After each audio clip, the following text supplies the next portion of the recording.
Good morning students. Last lecture में हमने motion का ग्राफिकल व्यू देखा था, ठीक है, जो मैंने आपको लास्ट वीडियो सेंड की थी। अब इस वीडियो में आज हम देखेंगे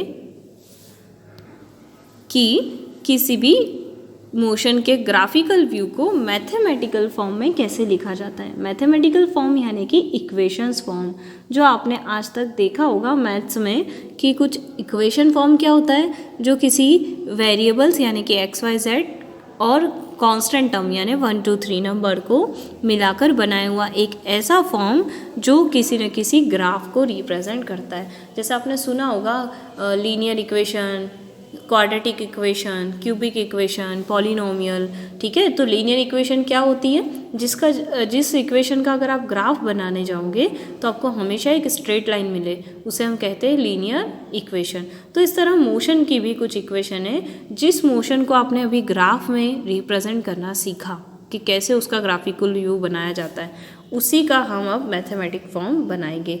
तो ओवरऑल मोशन की हम इक्वेशन पढ़ने वाले हैं, ठीक है। तो equation of motion by graphical method, यानी ग्राफिकल मेथड, पहले जो हमने उसका ग्राफ बनाया मोशन का, देन अब उसकी मैथमेटिक इक्वेशन देखेंगे। तो जनरली मैथमेटिक इक्वेशन कितने टाइप की होती है? 3 टाइप की। पहली v = u + at, दूसरी s = ut + ½ at², तीसरी है 2as = v² - u²। ये 3 इक्वेशन हैं जो आपको लर्न करना है। यहाँ पर कुछ टर्म है जो फिक्स है, जैसे कि v हमेशा फाइनल वेलोसिटी रहेगी, u initial velocity, a acceleration और t टाइम होता है। s का मतलब होता है डिस्प्लेसमेंट, ut यानी इनिशियल वेलोसिटी से फाइनल वेलोसिटी में जाने में जितना एक्सेलरेशन हुआ a, और जितना टाइम ड्यूरेशन लगा उसे t कहेंगे। अगेन सेम, ये डिस्प्लेसमेंट, ये एक्सेलरेशन, ये इनिशियल और ये फाइनल वेलोसिटी। तो इस तरह मोशन इक्वेशन कितनी हो गई हमारे पास? टोटल 3, ठीक है। तो इनिशियल वेलोसिटी हमने देखा है कि जब कोई ऑब्जेक्ट स्टार्ट होती है तो वो अपनी इनिशियल वेलोसिटी u से स्टार्ट होती है और धीरे धीरे वो कहाँ जाती है, अपनी एक फाइनल वेलोसिटी अटेन कर लेती है, ठीक है। यानी कि जब उसकी स्पीड बढ़ती जाती है किसी पर्टिकुलर डायरेक्शन में, तो हम ये कह सकते हैं कि उसकी वेलोसिटी चेंज होती जा रही है। और वेलोसिटी का जो चेंज होना क्या कहलाता है? एक्सेलरेशन। और जितने टाइम ड्यूरेशन में होता है उसे हम t से रिप्रेजेंट करते हैं। तो इस प्रकार ऑब्जेक्ट अपनी वेलोसिटी को चेंज करती हुई एक इनिशियल पोजीशन से फाइनल पोजीशन में डिस्प्लेस हो जाती है। यहाँ पर s डिस्प्लेसमेंट को रिप्रेजेंट करता है, ठीक है। अब सबसे पहली इक्वेशन को समझना है हमें, v = ut + u + at, इसे समझना है पहली इक्वेशन को। तो इसके लिए हम क्या करेंगे, कौन सा ग्राफ पढ़ेंगे? Velocity time graph. इस इक्वेशन से आपको समझ में आ रहा होगा कि जहाँ पर मैंने सिर्फ वेलोसिटी को डिस्कस किया है कि कोई ऑब्जेक्ट स्टार्ट होती है अपनी इनिशियल वेलोसिटी से, फाइनल वेलोसिटी v अटेन करती है और उनकी वेलोसिटी का चेंज होना एक्सेलरेशन कहलाता है, और सिंपल टाइम। यानी कि जिस इक्वेशन में केवल वेलोसिटी और टाइम के बारे में डिस्कस किया है किसी भी ऑब्जेक्ट की, तो उसकी इक्वेशन होगी v = u + at और उसका ग्राफ होगा वेलोसिटी टाइम ग्राफ या वेलोसिटी टाइम रिलेशन, जिसमें एक एक्सिस है जो कि x एक्सिस है, वो टाइम को रिप्रेजेंट करती है और y एक्सिस वेलोसिटी को रिप्रेजेंट करती है, ठीक है। So simple. अब हम यहाँ पर पहली इक्वेशन को डिराइव करना है जो कि वेलोसिटी टाइम रिलेशन को रिप्रेजेंट करती है। तो यहाँ पर जो पहली इक्वेशन के लिए मुझे क्या समझना पड़ेगा कि ये ग्राफ है 0 टाइम। अब कोई भी ऑब्जेक्ट है, सबसे पहले स्टार्ट होती है मोशन कंडीशन में आने से पहले, कुछ बिना टाइम ड्यूरेशन के पहले वो अपनी स्पीड को 0 से एक वैल्यू तक लेकर आती है। फॉर एग्जांपल, अगर आपने कोई व्हीकल स्टार्ट किया तो स्टार्ट कर रहा है तो वो उसी प्लेस पर रखा हुआ है, अभी वो मूव कर रहा है क्या? नहीं करेगा। धीरे धीरे जब आप उसे रेस दोगे तब तक भी वो एक स्पीड, जब तक उसकी लिमिट कंप्लीट नहीं हो जाती तब तक वो मोशन में नहीं आता, ठीक है। तो एक वैल्यू आती है a, जहाँ पर उसकी इनिशियल वेलोसिटी हो जाती है u, जिससे वो स्टार्ट कर रहा है, ठीक है। अब जैसे जैसे टाइम पीरियड बढ़ता जाएगा और वेलोसिटी बढ़ती जाएगी, वो ऑब्जेक्ट अपनी एक दूसरी वेलोसिटी को अटेन कर लेता है, जिसे हम कहते हैं v।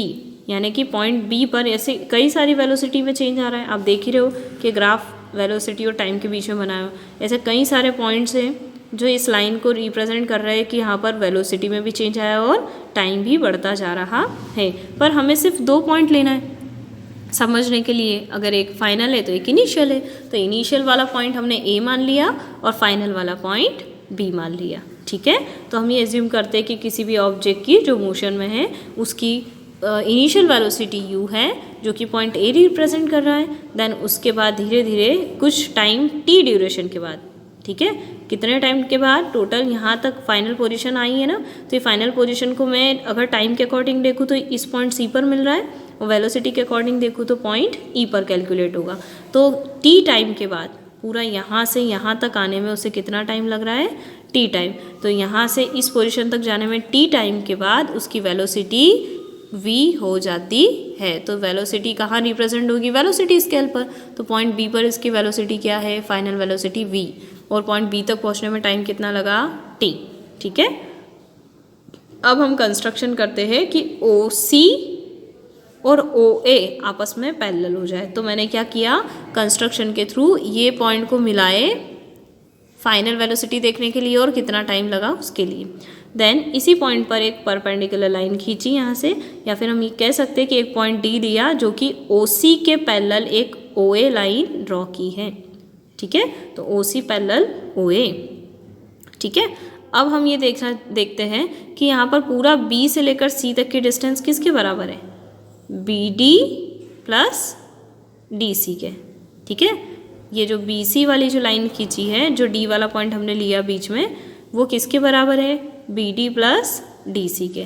तो अब इसका हम डेरिवेशन देखेंगे कि कैसे फर्स्ट इक्वेशन डिराइव की है। बहुत सिंपल है, बहुत छोटा सा डेरिवेशन है।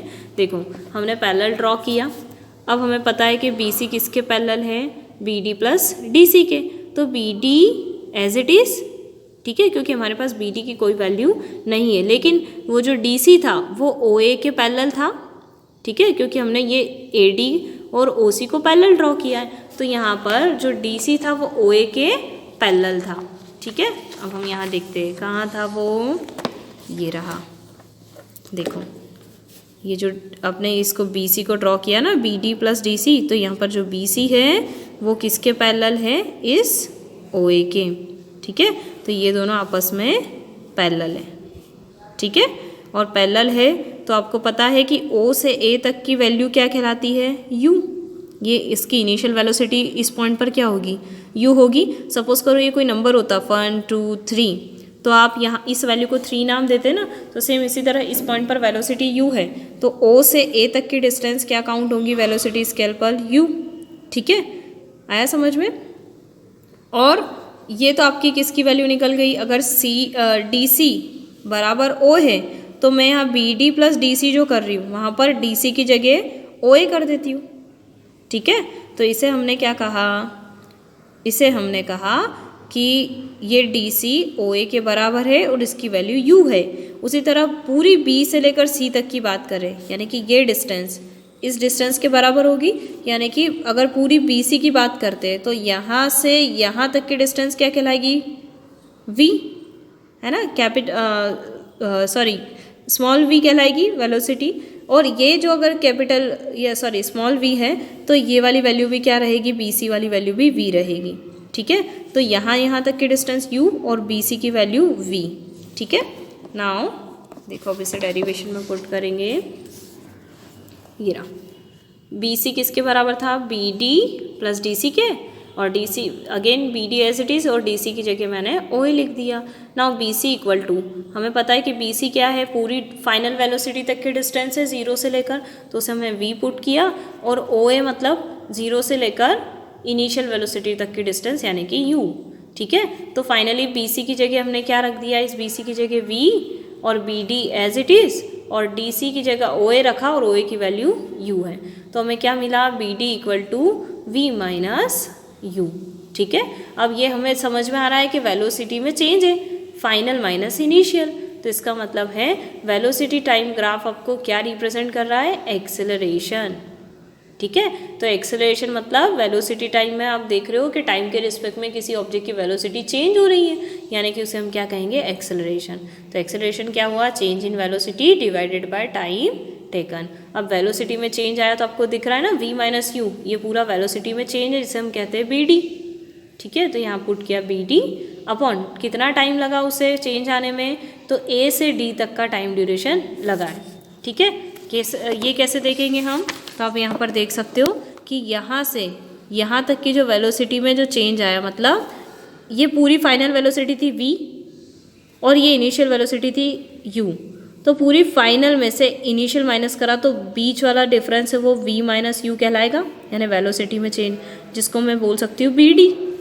ठीक है, और टाइम कितना लगा, तो टाइम को उसने बताया कि इस पॉइंट से 0 से स्टार्ट हुआ था टाइम और c तक पहुँचा है, तो जिसको आप ए डी बोल रहे हो वो किसके इक्वल है, ओ सी के, तो B D upon A D को आपने क्या लिख दिया, B D upon O C.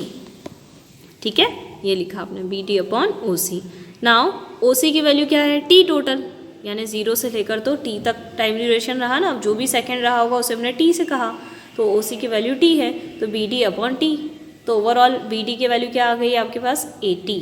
ठीक है, और इस बी टी की वैल्यू को जाकर आपने इस इक्वेशन में रख दी, तो 80 equal to V minus U, जिसको आप अगेन अच्छे से लिखोगे तो माइनस यू उधर चला जाएगा, तो v equal to U plus 80, जो कि आपकी इक्वेशन नंबर फर्स्ट है। तब आपको याद रहेगा कि मोशन की जो फर्स्ट इक्वेशन है वो किसको रिप्रेजेंट करती है, कौन से ग्राफ को रिप्रेजेंट करती है, वेलोसिटी टाइम ग्राफ को। ठीक है, सो सिंपल, क्योंकि फर्स्ट इक्वेशन अब हम न्यूमेरिकल भी करेंगे ना, तो न्यूमेरिकल में आप लोग कंफ्यूज होंगे कि अगर कोई ऑब्जेक्ट मोशन में है, उसकी वेलोसिटी ये है, इसका एक्सेलरेशन ये है, इतने टाइम के बाद उसकी फाइनल वेलोसिटी क्या होगी, तो इस तरह का जो कन्फ्यूज़न आएगा तब आप सबसे ज़्यादा कन्फ्यूज़न में क्या करोगे, रॉन्ग इक्वेशन पुट करोगे। आपको ये समझ नहीं आएगा कि मैं सॉल्व करने के लिए फर्स्ट इक्वेशन रखूँ, सेकेंड रखूँ या थर्ड रखूँ। तो आपको क्वेश्चन को अच्छे से समझना है, जिस क्वेश्चन में सिर्फ वेलोसिटी और टाइम रिलेशन को रिप्रेजेंट कर रहा हूँ किसी मोशन में, तो आपको फर्स्ट इक्वेशन रख के सॉल्व करना है। ठीक है, क्योंकि फर्स्ट इक्वेशन यानी कि वेलोसिटी टाइम को रिप्रेजेंट करती है। नाउ इसी तरह सेकंड इक्वेशन की बात करते हैं, तो सेकंड इक्वेशन जो है वो पोजीशन टाइम रिलेशन को रिप्रेजेंट कर रही है। ठीक है, यानी कि यहाँ पर हम डिस्कस करेंगे किसी भी ऑब्जेक्ट की वेलोसिटी से नहीं, हम यहाँ पर उसकी पोजीशन देखेंगे। पोजीशन का मतलब है कितना डिस्प्लेसमेंट हुआ, अगर वो ए पर थी तो बी पर गई तो कितनी पोजीशन, मतलब कितना उसने डिस्प्लेस किया ताकि उसकी पोजीशन चेंज हो, तो पोजीशन टाइम रिलेशन है।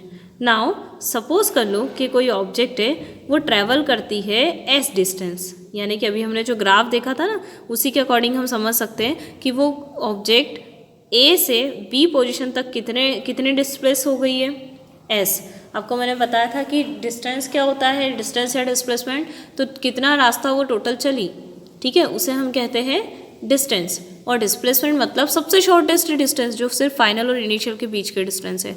और अगर ऑब्जेक्ट सीधी जा रही है बिल्कुल, तो वहाँ पर डिस्टेंस और डिस्प्लेसमेंट दोनों एक ही होंगे, क्योंकि फाइनल माइनस इनिशियल करोगे तो डिस्टेंस के लिए भी सेम ही आना है और डिस्प्लेसमेंट के लिए भी सेम आना है। तो अगर कोई ऑब्जेक्ट है वो एस डिस्टेंस ट्रैवल करती है कितने टाइम ड्यूरेशन में, टी टाइम में, ठीक है, और एक्सेलरेशन कैसा है उसका, यूनिफॉर्म है एकदम, यानी कि वेलोसिटी में जो चेंज आ रहा है वो हमेशा यूनिफॉर्म चेंज ही आ रहा है, एक जैसा बदलाव आ रहा है। तो the distance travel by object is obtained by area enclose by O A B C. तो ऑब्जेक्ट के द्वारा चली गई टोटल डिस्टेंस आपको उसी ग्राफ में, जो वेलोसिटी टाइम ग्राफ था ना, उसी ग्राफ के द्वारा जो कवर किया गया एरिया है वहीं से पता चलेगा। कौन सा एरिया, ये वाला। अगर ऑब्जेक्ट ए से बी तक पहुंची है तो ओ से ए से बी और बी से सी और सी से ओ, ये पूरे एरिया से आपको किसी भी ऑब्जेक्ट की लोकेशन यानी कितनी पोजीशन उसने हर टाइम में चेंज की है ये पता चलेगा, यानी ओ से ए बी सी ओ। तो आपको ये पूरा एरिया सॉल्व करना पड़ेगा। तो ये पूरा एरिया दो पार्ट में डिवाइड है, आप देख सकते हो। पहला triangle A B D right angle triangle है, और दूसरा rectangle O A D C. तो हम इस पूरे एरिया को सॉल्व करने के लिए इसे दो पार्ट में डिवाइड करेंगे, ए बी डी और ओ ए डी सी। अब दोनों पार्ट में हम एरिया फाइंड आउट करेंगे, क्योंकि इसी एरिया के थ्रू पोजीशन फाइंड आउट होगी। ठीक है, तो देखो यहाँ पर एरिया डिवाइड किया है, पूरे एरिया को ओ ए बी सी को डिवाइड किया जो कि एक ट्रेपेजियम है। तो एक रेक्टेंगल निकला ओ ए डी सी और एक एरिया निकला ए बी डी। ठीक है, अब हमें पता है कि इस रेक्टेंगल का एरिया क्या होता है, लेंथ इनटू ब्रेथ, ठीक है। तो इसके लेंथ में OA तो इसकी लेंथ है और OC इसकी विड्थ है, तो लेंथ इंटू ब्रेथ क्या हो जाएगा, एरिया बन जाएगा रेक्टेंगल का, OA इंटू OC प्लस जो ट्राइंगल था ABD उसका एरिया क्या होता है राइट एंगल ट्राइंगल का 1/2 बेस इंटू हाइट, तो बेस कितना है AD और हाइट कितनी है उस ट्राइंगल की BD, ठीक है। तो अब हम देखेंगे कि O से A के डिस्टेंस को हम U कहते हैं, OC और AD आपस में बराबर है जिसको हम बोलते हैं T, क्योंकि हमने कंस्ट्रक्शन से इसको पैरेलल बनाया था। और BD, B से D तक की डिस्टेंस क्या कहलाती है, तो जो हमने अभी प्रूफ की थी लास्ट इक्वेशन में 80, ठीक है। तो फाइनली हमने इस वैल्यू को अंदर पुट कर दिया, तो टोटल डिस्टेंस क्या हो गई S, जिससे हमने एरिया को रिप्रेजेंट करा था, इक्वल टू OA की वैल्यू हो जाती है U, ठीक है, OC की वैल्यू होती है T प्लस 1/2 AD की वैल्यू होती है T और BD की वैल्यू होती है 80, ठीक है। तो 80 इंटू T 80 स्क्वायर, और ये आपकी सेकेंड इक्वेशन रिप्रेजेंट हो गई। यानी कि जब भी फर्स्ट इक्वेशन की बात हो तो वेलोसिटी टाइम को रिप्रेजेंट करती है, सेकेंड इक्वेशन की बात हो तो वो पोजीशन टाइम रिलेशन को रिप्रेजेंट करती है। अब थर्ड इक्वेशन किसको रिप्रेजेंट करती है, तो पोजीशन वेलोसिटी। तो याद रखिएगा जब भी कोई ऐसा न्यूमेरिकल आता है जिसमें ऑब्जेक्ट की पोजीशन और टाइम से रिलेटेड डिस्कशन है ना, तो उसको सॉल्व करने के लिए आप हमेशा सेकेंड इक्वेशन का यूज़ करना। सेम उसी तरह थर्ड इक्वेशन की बात हो तो पोजीशन वेलोसिटी रिलेशन है। थर्ड इक्वेशन किसको रिप्रेजेंट करती है, पोजीशन वेलोसिटी रिलेशन को। यानी कि अब यहाँ पर हम पोजीशन और वेलोसिटी की बात करेंगे। फॉर एग्जांपल अगर कोई ऑब्जेक्ट किसी पर्टिकुलर पोजीशन पर इस वेलोसिटी के साथ है u, तो अगली पोजीशन यानी कि B कोई भी पॉइंट ले लेंगे, वहाँ तक पहुँचने में उसकी वेलोसिटी v हो जाती है। तो यहाँ पर वेलोसिटी टाइम ग्राफ जो हमें दिया है उसी में हमने देख लिया है कि डिस्टेंस s ट्रेवल की है, मतलब कि अब फर्स्ट और सेकंड इक्वेशन को अगर मर्ज कर दिया जाए, ठीक है, क्योंकि फर्स्ट में वेलोसिटी टाइम है और सेकंड में पोजीशन टाइम है, तो दोनों में से वेलोसिटी और पोजीशन को डिस्कस करके अगर मर्ज किया जाए तो हम तीसरी इक्वेशन क्या निकाल सकते हैं, पोजीशन वेलोसिटी वाली, ठीक है। तो अभी जो मैंने आपको ग्राफ दिखाया था उसमें हम देखते हैं कि अगर ऑब्जेक्ट s डिस्टेंस ट्रेवल करती है t टाइम में यूनिफॉर्म एक्सेलरेशन में, तो उसके द्वारा कवर किया गया एरिया क्या शो किया था हमने, OABC, जो भी लास्ट केस में किया, ठीक है।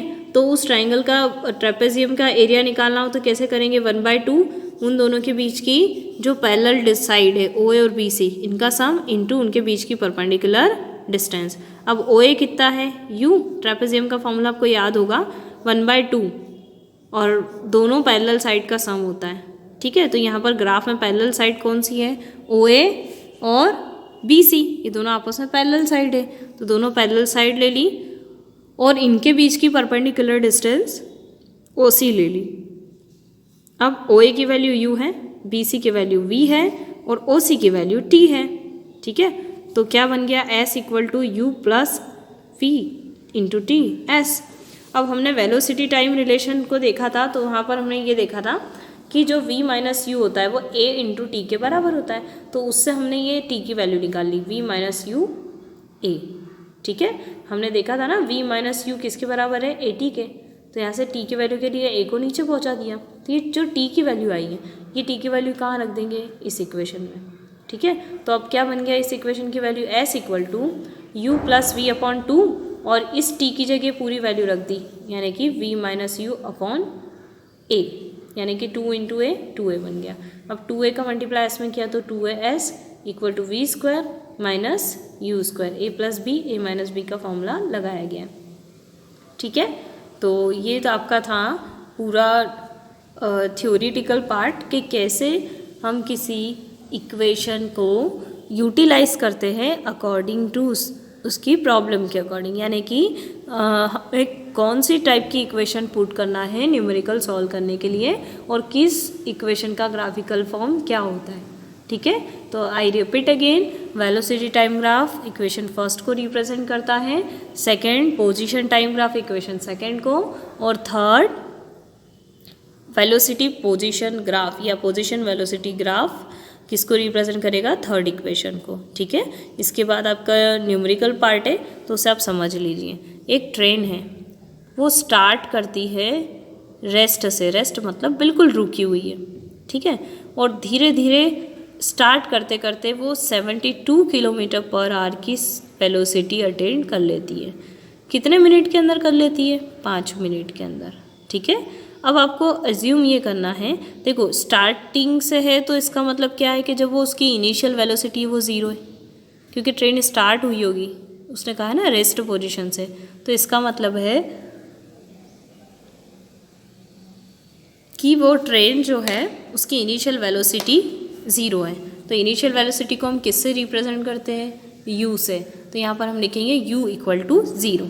और उसने 5 मिनट में कितनी वेलोसिटी अटेन कर ली? 72 किलोमीटर पर आवर।